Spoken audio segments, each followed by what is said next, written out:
പ്രിയമുള്ളവരെ, പിന്നെ അതുപോലെ മറ്റൊരു കാര്യം പ്രധാനമായി ഉണർത്താറുള്ളത് നമ്മളെങ്ങനെയാണ് ക്യാഷ് അടക്കുക എന്നുള്ളതും കൂടിയാണ് നമ്മൾ ഈ വീഡിയോയിൽ കാണാൻ പോകുന്നത്.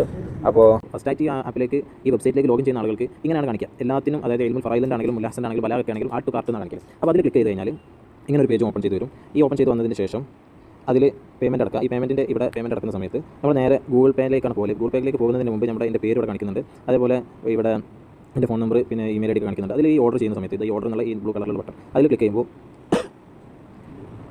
പിന്നെ ഇങ്ങനെ ഒരു പേജാണ് ഓപ്പൺ ചെയ്ത് തരിക. ഈ പേജ് ഓപ്പൺ ചെയ്ത് വരുന്ന സമയത്ത് നിങ്ങൾക്ക് ഫോൺ പേ ഉണ്ടാവും. ഫോൺ പേ അതേപോലെ ഗൂഗിൾ പേ മറ്റു സംവിധാനങ്ങളൊക്കെ ഉണ്ടെങ്കിൽ അതൊക്കെ ഇവിടെ കാണിക്കും. അപ്പോൾ അത് ഏതിലൂടെയാണോ നിങ്ങൾ ഗൂഗിൾ പേ ചെയ്യുന്നത് അല്ലെങ്കിൽ ഏത് ആപ്പിലൂടെയാണോ പേയ്മെൻറ്റ് ചെയ്യുന്നത് അത് ക്ലിക്ക് ചെയ്യുക. അപ്പോൾ ഞാൻ നിലവിൽ മുമ്പത്തെ രണ്ടെണ്ണം വാങ്ങിയതും ഈ ഗൂഗിൾ പേ ആയതുകൊണ്ട് അത് ഓട്ടോമാറ്റിക്കലായിട്ട് ഗൂഗിൾ പേ തന്നെ ഓപ്പൺ ആയിട്ട് വന്നതാണ്. അപ്പോൾ അതിലൂടെ ഞാൻ ക്ലിക്ക് ചെയ്തിട്ട് ഗൂഗിൾ പേയിലേക്ക് പോകുക. ഗൂഗിൾ പേ പോയിട്ട് ക്യാഷ് അടക്കേണ്ട രീതികളാണ്. ഈ നിലവിലുള്ള ഈ ഭാഗങ്ങളൊന്നും ചിലപ്പോൾ പക്ഷേ റെക്കോർഡ് ആയിക്കൊള്ളുന്നില്ല, ചിലപ്പോൾ നിങ്ങൾക്ക് കാണാൻ സാധിച്ചോളുന്നില്ല. ഏതായാലും ഇൻഷാല്ലാഹ് ബാക്കി തുടർന്ന് പറയാം. ഇത് നമ്മൾ പേയ്മെൻറ്റ് എടുക്കുന്ന സമയത്ത് 280 രൂപ ഇങ്ങനെ ഗൂഗിൾ പേൻ്റെ കാണിക്കും. അപ്പോൾ 280 രൂപ ഗൂഗിൾ പേ ചെയ്യുക. ഇവിടെ നമ്മൾ പാസ്വേഡ് അടിച്ചു കൊടുക്കുക. ഇതൊന്നും നിങ്ങൾക്ക് കാണിക്കുന്നുണ്ടാവില്ല, ബ്ലാക്ക് ആയിട്ടായിരിക്കും നിങ്ങൾക്ക് ലഭിക്കുക. ഞാൻ എൻ്റെ പാസ്വേഡ് അടിച്ചതിന് ശേഷം ക്യാഷ് അക്കൗണ്ടിൽ നിന്ന് പോയി ഞാൻ 250 രൂപ അടച്ചു. അപ്പോൾ ഇത് മനസ്സിലായിട്ടുണ്ടോയെന്ന് മനസ്സിലാക്കുന്നു. ഇനി ഇത് കംപ്ലീറ്റ് ചെയ്യണം. ഇത് ഇപ്പോൾ തന്നെ ബാക്ക് അടിക്കുക. ക്യാഷ് പോയിട്ടുണ്ടെന്നുണ്ടെങ്കിൽ ഉറപ്പ് വരുത്തിയതിന് ശേഷം ഇങ്ങനെ ഫുള്ളായിട്ട് എല്ലാം കംപ്ലീറ്റ് ചെയ്യുന്നവരെ വെയിറ്റ് ചെയ്യണം. അങ്ങനെ ആയി കഴിഞ്ഞാലാണ് ക്ലാസ് നമുക്ക് ലഭിക്കുള്ളൂ.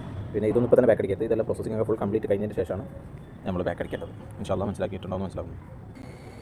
ഇതിൽ ഇങ്ങനെ പേയ്മെൻറ്റ് അടച്ചു കഴിഞ്ഞതിന് ശേഷം അവസാനം 100% സെക്യൂർ പേയ്മെൻറ്റ് എന്ന് കാണിക്കുന്നത് വരെ വെയിറ്റ് ചെയ്യണം. അത് കഴിഞ്ഞതിന് ശേഷമാണ് നമ്മൾ ഇതിൽ ബാക്ക് ചെയ്യേണ്ടി. അപ്പോൾ ഗൂഗിൾ പേ പേയ്മെൻറ്റ് അടച്ചതിന് ശേഷം നമ്മുടെ പാസ്വേഡ് അടിച്ചതിന് ശേഷം ക്യാഷ് പോയതിന് ശേഷം നിലവിൽ ഇങ്ങനെ കുറച്ച് പേജുകളൊക്കെ ഓപ്പൺ ചെയ്ത് വരും. അതൊന്നും നമ്മൾ ബാക്ക് അടിക്കരുത്. അതെല്ലാം കംപ്ലീറ്റ് ആയതിന് ശേഷം പ്രോസസ്സിംഗ് ഒക്കെ കംപ്ലീറ്റ് ആയതിന് ശേഷം ഇങ്ങനെ ലാസ്റ്റ് ഈ പേജ് ഒന്ന് കാണിക്കണം. 100% സെക്യൂർ പേയ്മെൻറ്റ് എന്ന് പറയാം.